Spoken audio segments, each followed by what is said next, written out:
നമ്മുടെ കരുണാമയനായ കർത്താവിൻ്റെ വാക്കുകൾ നമുക്ക് കേൾക്കാം. ഭയപ്പെടേണ്ട, വിശ്വസിക്കുക. ഈ വാക്കുകൾ പള്ളി പ്രമാണിയായിരുന്ന യായിറോസിൻ്റെ മകളെക്കുറിച്ചുള്ള സംഭവത്തിൽ ദുഃഖത്തിലും ആശങ്കയിലും ആയിരിക്കുന്നവർക്ക് വേണ്ടി യേശു സംസാരിച്ചപ്പോൾ ഉച്ചരിക്കപ്പെട്ടവയാണ്.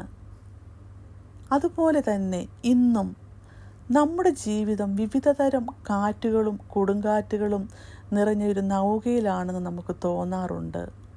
ഭയം നമ്മെ വാരിപ്പുണരാറുണ്ട്. എന്നാൽ യേശു പറഞ്ഞത് ഒരേ ഒരു വാക്കാണ്: ഭയപ്പെടേണ്ട, വിശ്വസിക്കുക. കടലിൻ്റെ കൊടുങ്കാറ്റിനിടയിൽ ശിഷ്യന്മാർ വിറയ്ക്കുമ്പോഴും യേശു ഉറച്ചു നിൽക്കുന്നു.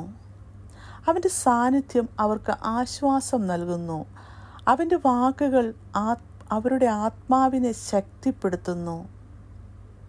ജീവിതത്തിൽ നമുക്ക് വിഷമങ്ങൾ വരുമ്പോൾ, രോഗങ്ങളും നഷ്ടങ്ങളും മനോവ്യാധികളും വരുമ്പോൾ, എല്ലാറ്റിനും അപ്പുറം നാം അറിയേണ്ടത് യേശുവിൻ്റെ ഈ വാക്കുകളാണ്: ഭയപ്പെടേണ്ട, വിശ്വസിക്കുക. പ്രിയ സുഹൃത്തേ, ഈ വചനം നമുക്കായി സ്നേഹപൂർവ്വം ഉച്ചരിക്കപ്പെട്ടവയാണ്.